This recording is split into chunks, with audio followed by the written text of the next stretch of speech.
Hebreus, capítulo 2, versículos 3 e 4. Hoje, como disse há pouco, é o Dia Batista da Educação Teológica. E dentre os temas da teologia, há um que fala muito ao coração de todo crente, a soteriologia, ou doutrina da salvação. E sobre ela queremos meditar nesta manhã, à luz de Hebreus, capítulo 2, versículos 3 e 4, meditar sobre esta tão grande salvação.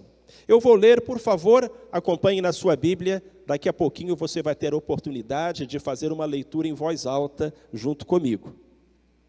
Em Hebreus, capítulo 2, versículos 3 e 4, está escrito: como escaparemos nós, se descuidarmos de tão grande salvação, a qual, tendo sido anunciada inicialmente pelo Senhor, foi-nos depois confirmada pelos que a ouviram, testificando Deus juntamente com eles, por sinais e prodígios, e por múltiplos milagres e dons do Espírito Santo, distribuídos segundo a sua vontade.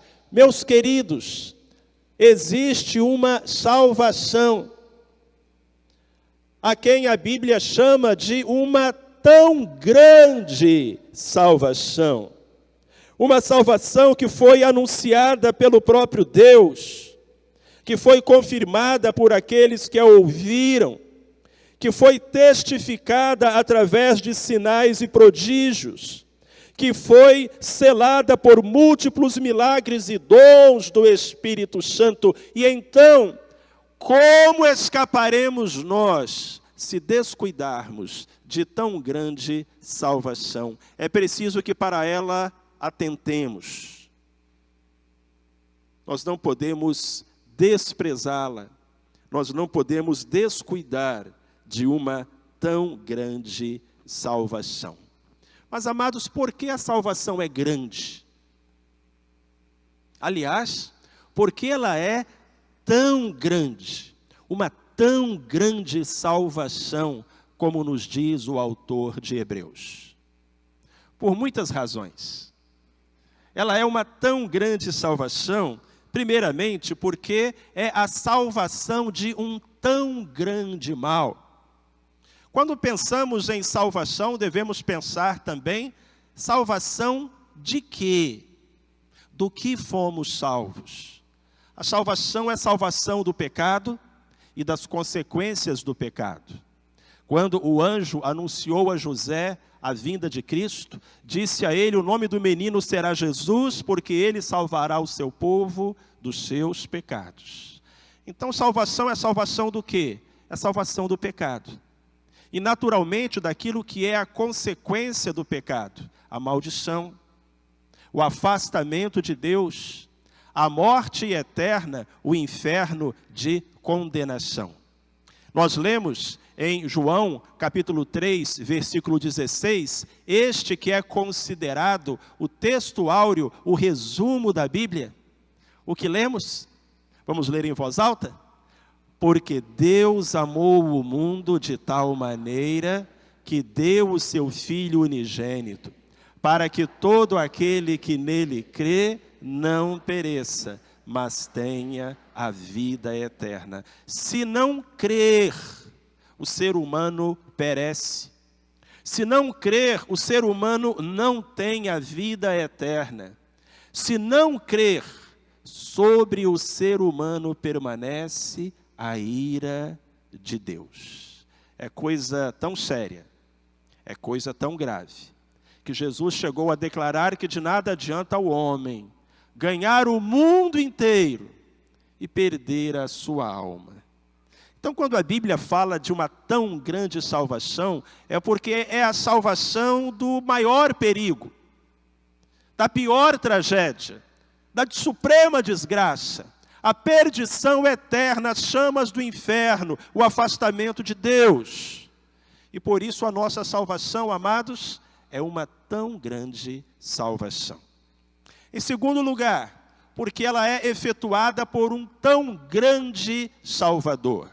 Não apenas grande foi o perigo do qual fomos libertos, mas grande foi aquele que deste perigo nos libertou. A salvação não é alcançada por obras, por religiões, por filosofias. A salvação não é alcançada por sacrifícios, por penitências. A salvação não é alcançada por boas obras. Enfim, ela não é alcançada por nada, absolutamente nada, que o ser humano possa conceber, falar, pensar, fazer. A pura verdade é que eu e você não tínhamos condições de salvar a nós mesmos. E por isso Deus enviou um Salvador. Eu devo dizer a você esta manhã, em nome de Jesus Cristo, que se você ainda não entregou a sua vida a Jesus, você ainda não tem salvação. Porque para termos salvação, precisamos de um Salvador. É necessário que Ele nos salve. E para isso Ele morreu em uma cruz no nosso lugar. E para isso nós devemos aceitá-lo, recebê-lo em nosso coração, entregar-lhe a nossa vida. Como lemos em Efésios capítulo 2, versículos 8 e 9, agora só as vozes femininas, por favor. Vamos lá?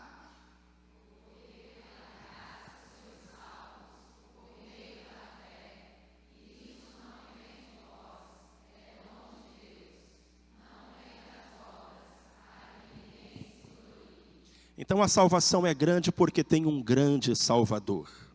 Porque não foi com coisas corruptíveis, como prata ou ouro, que fostes comprados da vã maneira de viver, que por tradição recebestes de vossos pais, mas como sangue precioso, como de um cordeiro sem mancha ou mácula, o sangue precioso de Jesus Cristo. É uma grande salvação, porque é proporcionada por um grande Salvador, que num grande gesto de amor, pagou um grande preço. Jesus morreu por você e por mim. Aleluia. Louvado seja Deus por um tão grande Salvador. Mas agora os homens vão me ajudar e vão ler o próximo verso, que nos atesta o fato de que a salvação é grande. É uma tão grande salvação, porque é oferecida a um tão grande número de pessoas. O que lemos em 1 Timóteo capítulo 2, versículos 3 e 4, só os homens?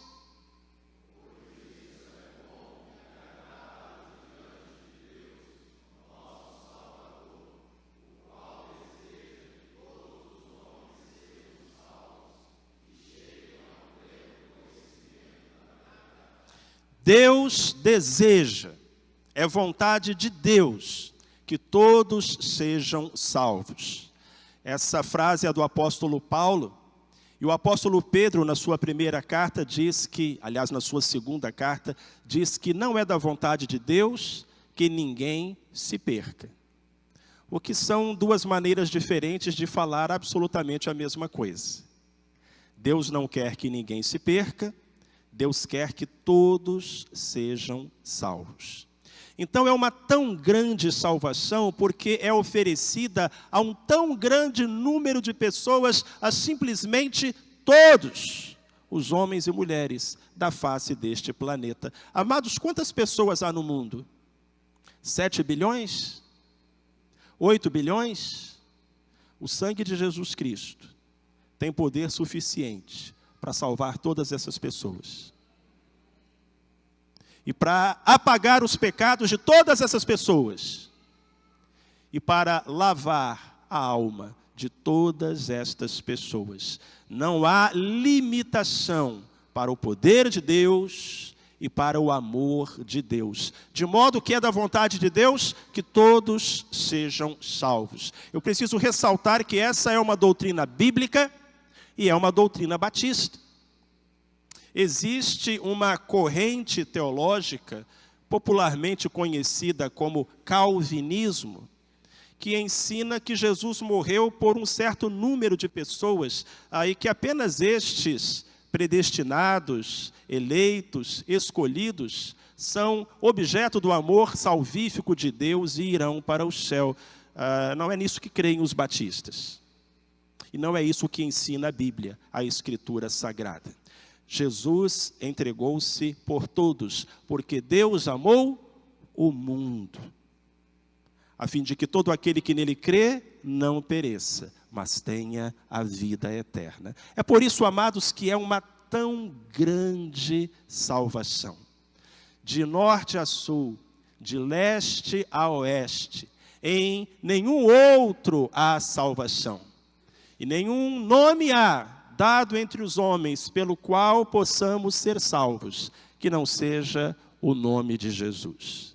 Talvez você se pergunte: pastor Marcelo,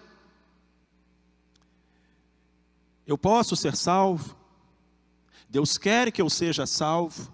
E a resposta inequívoca da Escritura é sim. Basta que você aceite a Jesus. Basta que a Ele você entregue o seu coração. Porque Deus não escolhe uns para o céu e outros para o inferno. Ele deseja que todos sejam salvos, mas de todos respeita a decisão. Então é uma tão grande salvação, porque é uma salvação oferecida a todos. É também uma tão grande salvação, amados, porque é uma salvação com tão grande duração. É salvação por quanto tempo? É salvação com que prazo de validade?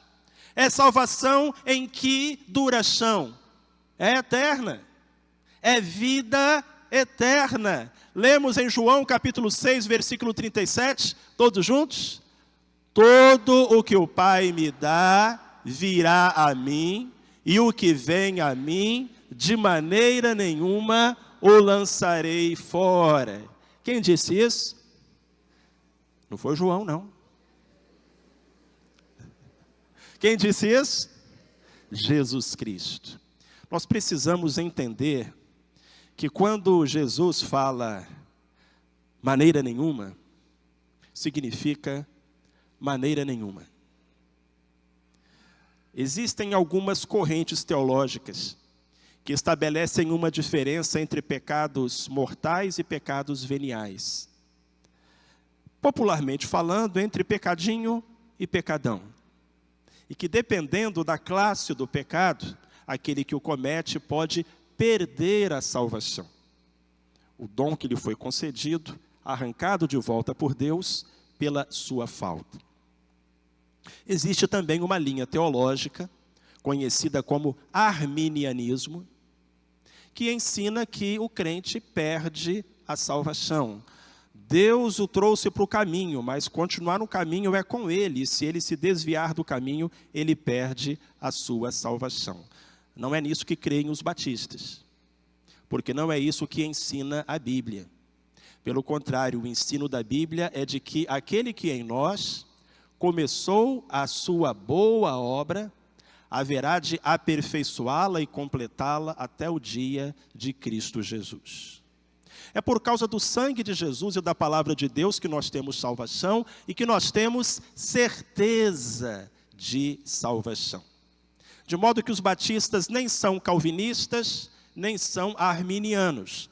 Algumas pessoas erroneamente entendem que essas são as duas posições teológicas únicas e exclusivas e que você tem que seguir uma ou outra. Nós batistas, pelo menos os batistas da Convenção Batista Brasileira, de acordo com a sua declaração doutrinária, não são nem calvinistas, nem arminianos. Graças a Deus! Porque se um dos dois estivesse certo, já tinha dado tempo de convencer o outro. São 400 anos de debate teológico. Se algum dos dois estivesse certo, já tinha dado tempo de vencer o outro. Como isso não aconteceu, o mais provável é que ambos estejam errados. E essa é a verdade. Por favor, eu não estou aqui dizendo que todo mundo que está numa igreja, ou que se chama de batista, vai para o céu. Jesus deixou muito claro, nem todo o que me diz Senhor, Senhor, entrará no reino dos céus. Mas se alguém for para o inferno, não será porque perdeu a sua salvação, será porque nunca foi salvo. Ainda que a aparência pudesse dizer o contrário. Mas Jesus declarou que aquele que vai a ele, de modo nenhum será lançado fora. Ou, nas palavras do apóstolo Paulo, quem nos separará do amor de Deus que está em Cristo Jesus, nosso Senhor. Aleluia. E para concluir, irmãos, é uma grande salvação, porque é uma salvação para um tão grande propósito. Você já viu que você foi salvo de um grande perigo, por um grande Salvador, por um grande preço. Mas você precisa entender também que foi salvo para uma grande missão, para um grande propósito. E o seu propósito, a sua missão é agradar a Deus, é viver uma vida de louvor a Deus, e é transmitir a palavra, a mensagem deste Deus ao maior número possível de pessoas, da melhor maneira que você conseguir fazer isso. O texto agora é 1 Pedro 2:9, uma passagem lindíssima. Vamos ler juntos e com entusiasmo. Mas vós sois a geração eleita, o sacerdócio real, a nação santa, o povo adquirido, para que anuncieis as grandezas daquele que vos chamou das trevas para a sua maravilhosa luz. Há um propósito na nossa redenção. Efésios capítulo 2, versículo 10 diz que nós fomos feitos nova criatura, criados em Deus para as boas obras, as quais Deus de antemão preparou para que andássemos nelas.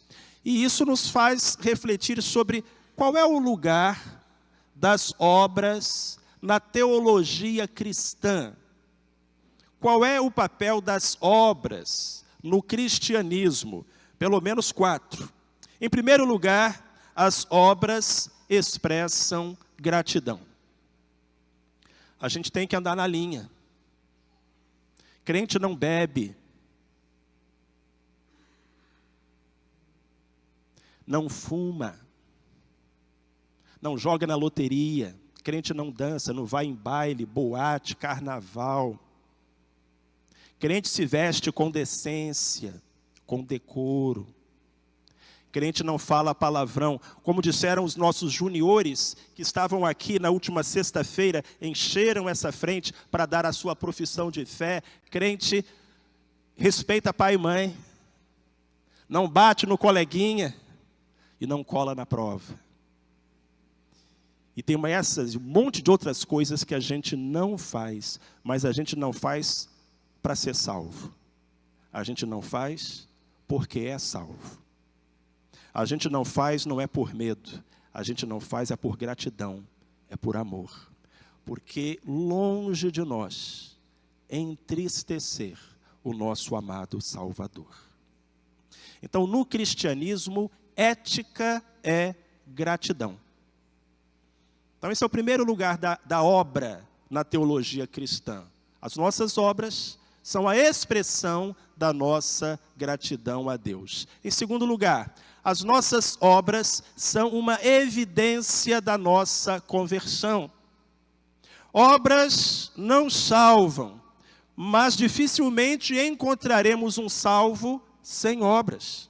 Tiago diz que a fé sem obras é morta, o que significa que não é fé coisa nenhuma. Em outras palavras, meu querido, minha querida, embora eu não possa enxergar o seu coração para dizer se você aceitou ou não Jesus, eu posso enxergar a sua vida, as suas obras. E a partir delas, ter uma razoável certeza sobre a sua condição espiritual. Isso é bíblico. Jesus disse, pelos frutos os conhecereis. Então, se uma pessoa não vive a vida de um crente, o mais provável é que ela não seja crente. Então, embora as nossas obras não nos salvem, elas evidenciam a nossa salvação. Em terceiro lugar, as nossas obras são a principal linguagem através da qual nós cumprimos este mandamento de anunciar as grandezas daquele que nos chamou das trevas para a sua maravilhosa luz. No Sermão da Montanha, Cristo disse: assim resplandeça a vossa luz diante dos homens, para que vejam as vossas boas obras e glorifiquem a vosso Pai que está nos céus. Então, as nossas obras, o nosso comportamento, não apenas não fazer o que é errado, mas fazer o que é certo, tudo isso nos ajuda a testemunhar, não para a nossa glória, mas para a glória do Senhor. Que o nosso vizinho, o nosso colega, o nosso funcionário, o nosso chefe, o nosso pai, o nosso irmão, vejam as nossas boas obras e assim glorifiquem não a nós, mas ao nosso Pai que está nos céus. E um quarto lugar das obras no cristianismo é que delas nos sobrevém o galardão. Salvação é pela graça, galardão é por merecimento.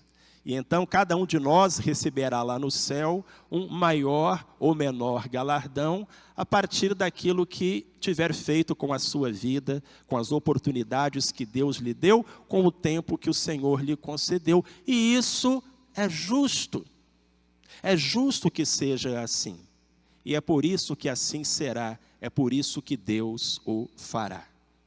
Amados, concluindo, como escaparemos nós se descuidarmos de tão grande salvação, a qual, tendo sido anunciada inicialmente pelo Senhor, foi-nos depois confirmada pelos que a ouviram, testificando Deus juntamente com eles por sinais e prodígios, e por múltiplos milagres e dons do Espírito Santo, distribuídos segundo a sua vontade. Como escaparemos nós se descuidarmos de uma tão grande salvação? Essa palavra me impacta. Descuidarmos. Eu acho que lá no inferno vai ter muita gente descuidada. Não é que não teve oportunidade,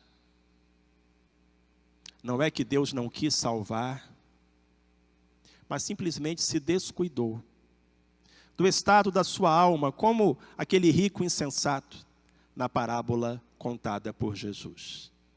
Igreja, nós não podemos descuidar de uma tão grande salvação. Precisamos recebê-la, vivê-la, proclamá-la, até que Jesus Cristo volte, porque é uma grande salvação de um grande Deus. Aleluia, louvado seja o nome do Senhor.